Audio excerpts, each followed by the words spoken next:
Hey, haven't done one of these in a while. What I'm going to talk today about is two very different movies, but movies I've watched in the last couple days. One is Rambo: Last Blood, and one is Stanley Kubrick's The Shining. I'll start with Rambo. I like, I've watched all the Rambos. I like the first one a lot. I think it's like one of the best like action drama movies, and I think they've gotten pretty stupid and silly. I thought the fourth one was like okay for how like brutally violent it was. It's just like a interesting watch. This one keeps up the brutal violence, but it's just like not really what I need or want right now. I guess it's just weird to see how far these movies have progressed from First Blood and how different that was and how this character has become, I guess, more and more callous and violent. And I get it, that's the point of the Rambo series. But I don't.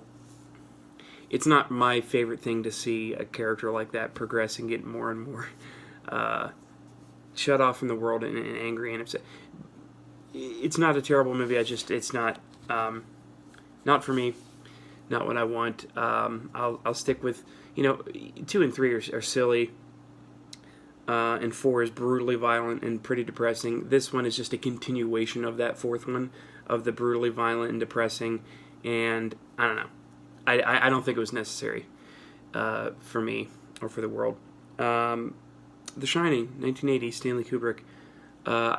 So what was the progression? I read Doctor Sleep for the first time in preparation for the movie that's coming out in November, and I really liked it. So I figured I would reread The Shining. It's been a couple of years since I've read it.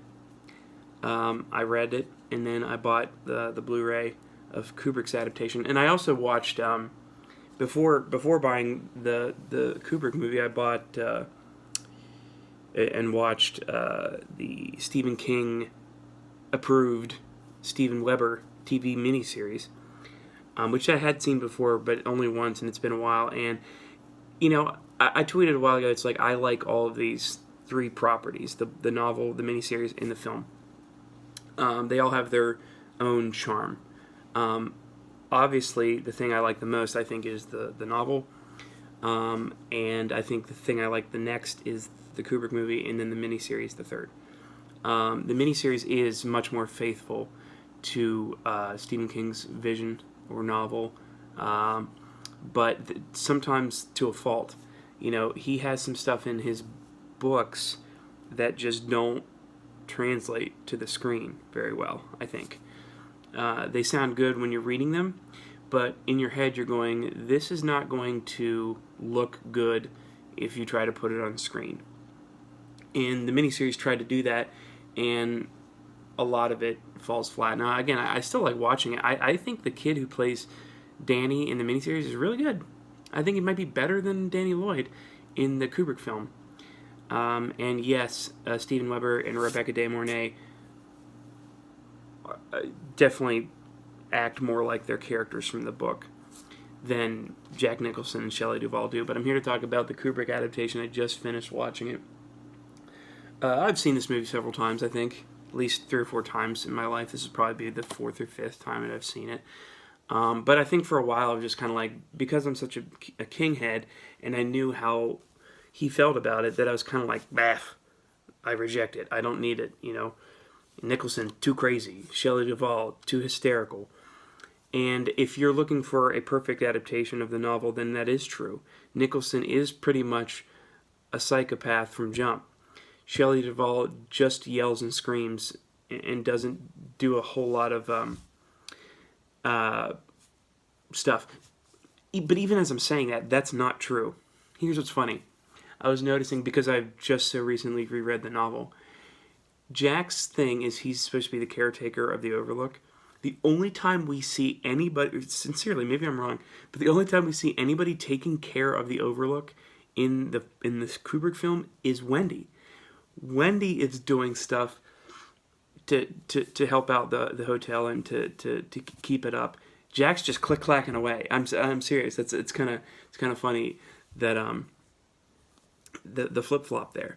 Wendy is the one who's doing chores and whatnot around the hotel, not Jack.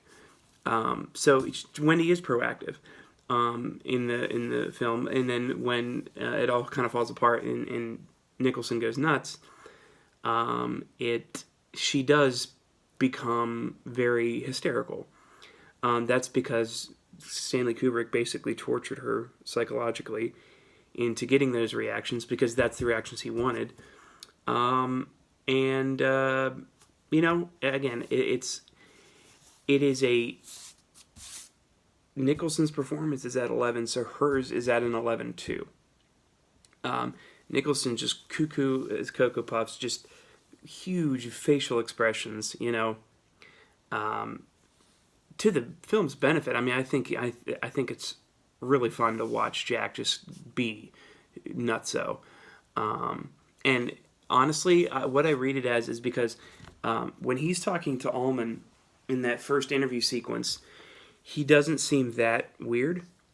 And then as soon as he's like away from that and driving his family to the hotel, he seems very testy and annoyed. And then once he gets to the hotel, he seems to be like satisfied and happy, but only when he's not around his family. So I feel like it's like the hotel is an allegory for alcohol. He wants to be back with what comforts him, and his family is keeping him from it, and that's why he's so annoyed with them from the start in this film. It's not like the hotel. The hotel is obviously bringing out the worst in him, but his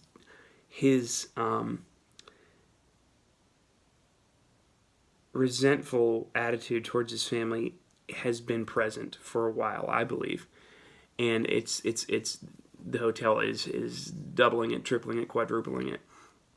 I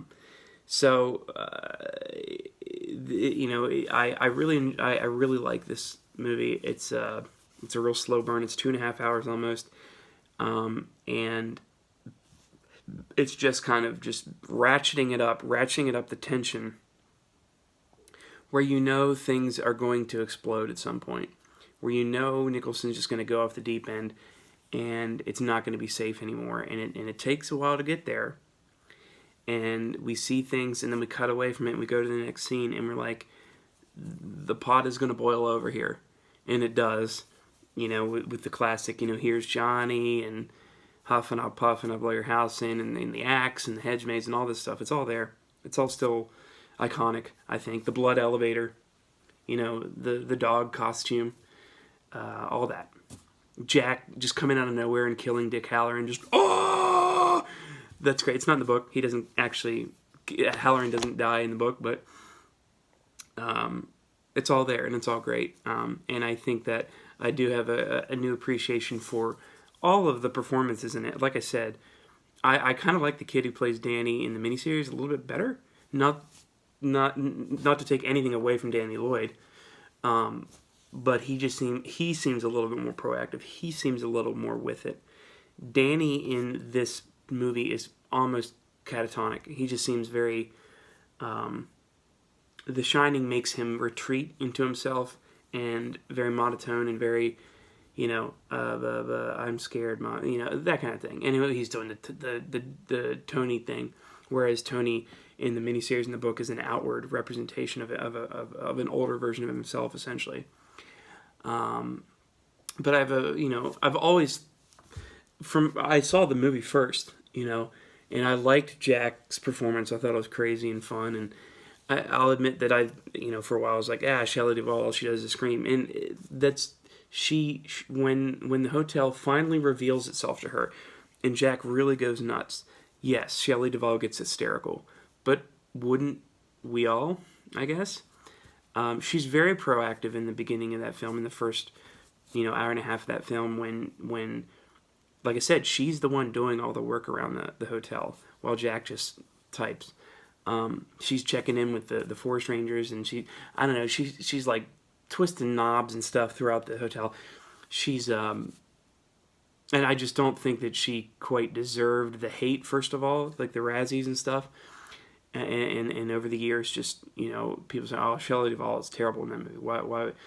and I don't think she deserved quite the emotional and psychological torture that Kubrick did. I mean, listen, I know there's something to say about, getting the art you want on screen, but to the detriment of a human being. Who knows? Shelley Duvall's kind of reclusive now, retired from acting, and suffers from mental illness, and how much of that was exacerbated by her work on The Shining. I don't know. I'm conjecturing there. Maybe that's not fair of me to say. But anyways, The Shining, great.